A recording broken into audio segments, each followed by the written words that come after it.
Although the series, The Queen's Gambit, named after a chess opening, was based on American novel, in reality shows the lives and chess careers of the Hungarian Polgar girls, and especially Judit Polgar, the youngest ever to get the Grandmaster title. However, they were born in the 70s, 2 decades after fictional protagonist took on the also fictional champion, because at the time frame of the film, in real life, women weren't even allowed to compete in the World Chess Championship. It was a long-standing anti-feminist rule that these women struggled against.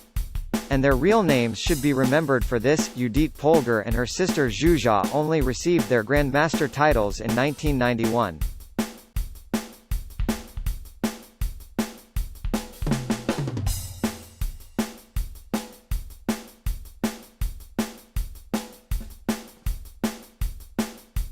The Palestinian Authority (PA) has announced a series of groveling moves aimed at satisfying U.S. President-elect Joe Biden's conditions for restarting the fraudulent peace negotiations with Israel, abandoned 3 years ago by President Donald Trump. On Tuesday, Hussein al-Sheikh, the PA Civil Affairs Minister, tweeted that the relationship with Israel would return to how it was, and that the Palestinians had received written and verbal pledges from Israel to stick to previous agreements. The PA would therefore be renewing civil and security cooperation with Israel.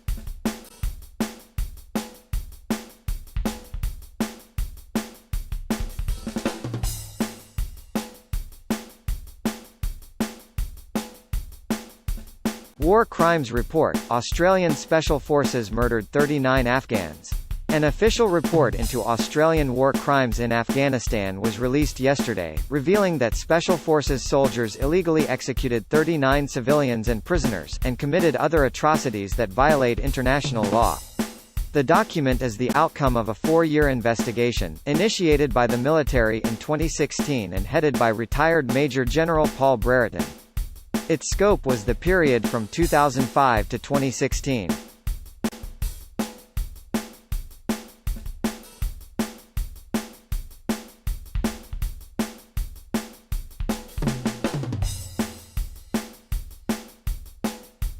Youth suicides and mental health disorders on the rise amid pandemic depression. New data from a U.S. nationwide survey of young Americans, ages 18 to 24, has shed further light on the scale of the unfolding mental health crisis.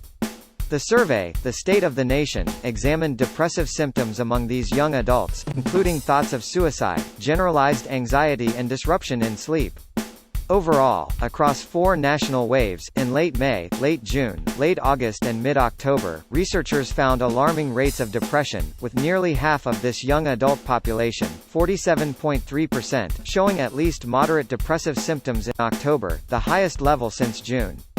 This figure is close to 10 times the pre-pandemic rate, which was already staggering.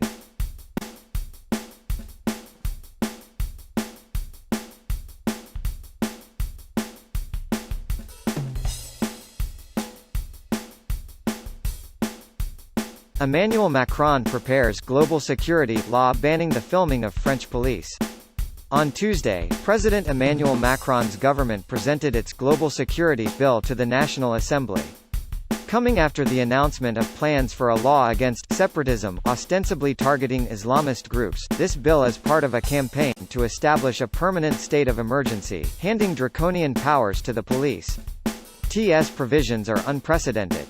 Anyone publishing of images of a public event including police agents in a way that could harm the agent's physical or psychological well-being faces 1 year in jail and a €45,000 fine. This purely subjective criterion, which allows police to arrest anyone filming. This act undermines freedom of the press and any attempt to hold security forces accountable for police brutality.